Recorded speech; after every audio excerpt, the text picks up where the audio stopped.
Hello, family. Hi. Welcome to another edition and episode of this Your Authentic Love Marriage Moment with Chaz and Alicia Goins. Hey. All right. So, as you can see tonight, this is our second level of the 5 levels of apology. Yes. All right. The second one is, as you can see, accepting responsibility. All right. Absolutely.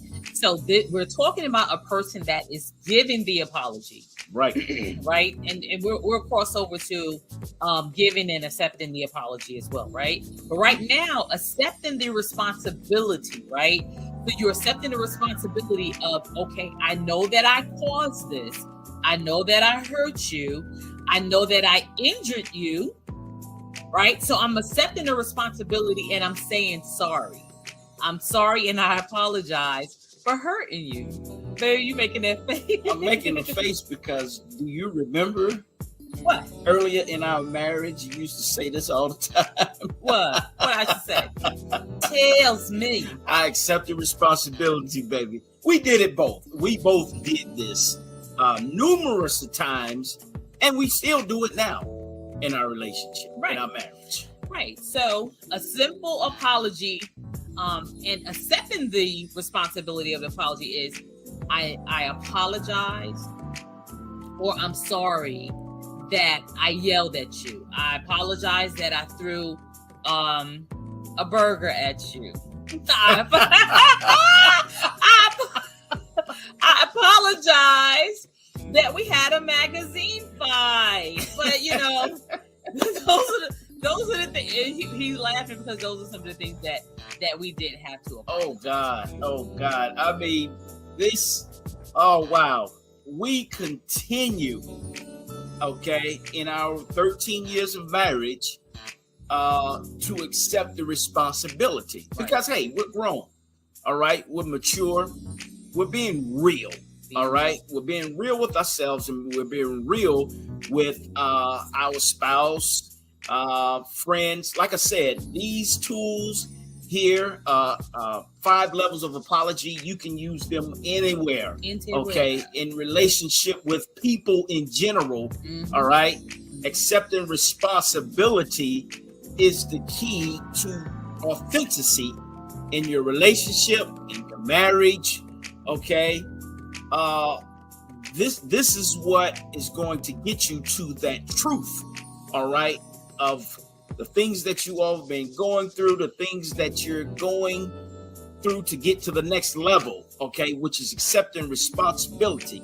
I can remember back in our marriage early on, I literally had to admit that I was wrong about some things that I caused in those opportunities to grow.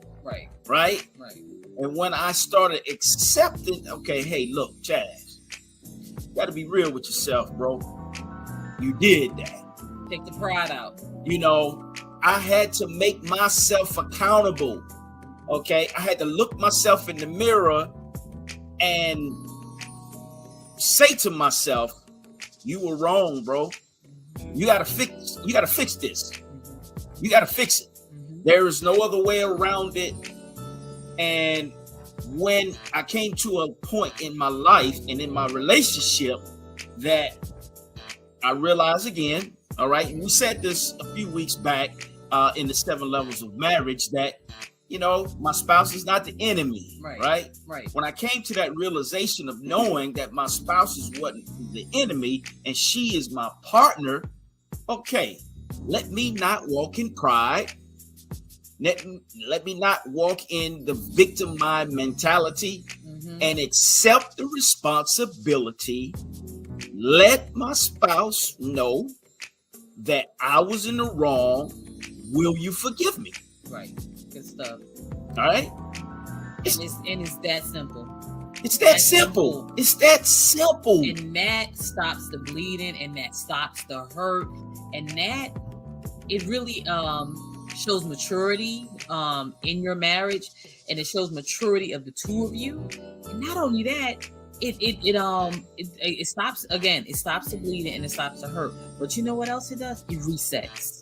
So, babe, I need to ask this question. I need to ask a question. And what you gotta ask? Why? Come on, get it out. Let me put it this in both. Instead of just using the male and female, why is it hard for people who've been hurt to accept the responsibility? Why is it so hard for people who play the victim mind, who's victimized? Right. Why is it hard for them to accept their own responsibility in that part? Okay, so if you're victimized, right? This is what I say, because you what we said in the first one that we did, it's a badge of honor.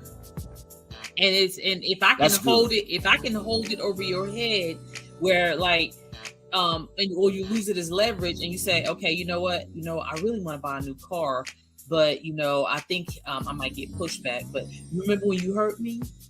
Then you go, then the other spouse may feel guilty and go, sign the paper.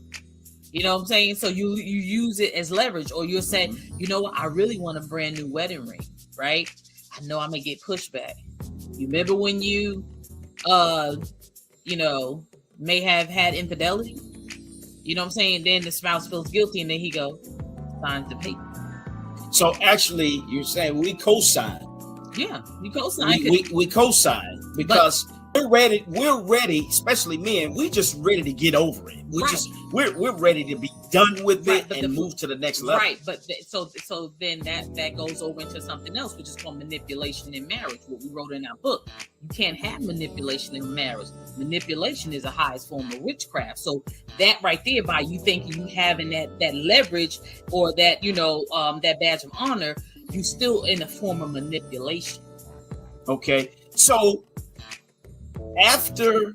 if we don't humble, again, we said it in the last stage of when we were talking about expressing regret. Right. Here it is going over into accepting responsibility. Right. If we don't come to a place of accepting responsibility, there's a lot of other stuff that plays into that moment. Right. Okay. All right. Let me hold this over his or her head. All right. Or let me manipulate him. Let me manipulate him into him or her to do what I want them to do. Right. Okay. Knowing you were wrong in that situation and you were the cause of it. Right. Or he could have been the cause, but you're going to use it as a manipulation tool. So that's what you have to, it's a very thin line.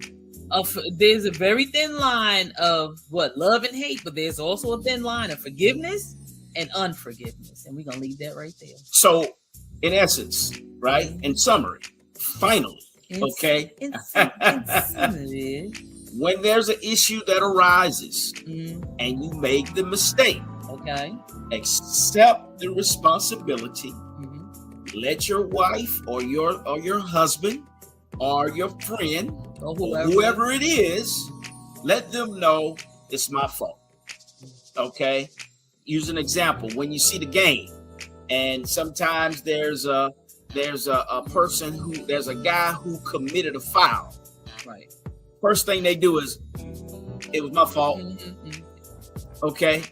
What is happening? They're accepting the responsibility that they committed the foul, and it won't happen again. Right. So therefore, when it doesn't happen again, they stay in the game. Right, they stay in the game. Because they're valuable. Or they get too aggressive and they foul out. Exactly. So we wanted to leave that there. This is good. When I tell you guys, this is getting good, because this is not talked about in sessions with couples. It's not talked about verbally. All right. The five levels of apology. Right, because the couple may come in, like in our session, they may come in and they be like, I'm mad and I'm upset. But then they may say, okay, so what are you mad and upset for? Where an apology can actually, you solve the issue. Solve the issue real quickly. You could come to us, but then we can help you get unstuck as marriage coaches. So hey, this is just second level, y'all. Second level. This is second level. We got 3 more to go. So guess what? Our videos is finally gone past 10 minutes. We're at 11, guys. So hey, the conversation is going to get deep. Yeah. And it's going to get deeper as we go on into the 5 levels of apology. Stay tuned for number 3. So hey, this is your Authentic Love Marriage Moment with Chaz and Alicia Cohens. Hey, we're having fun doing this, and stay tuned. Stay tuned to tomorrow's episode. Okay, it's another good one. We're not going to tell you what it is. It's another one. But it's another one. All right. So you guys be safe. All right. Take care of yourself. We'll see you tomorrow. This is your Authentic Love Marriage Moment with Chaz and Alicia. Talk to you soon. You guys be blessed. Bye-bye.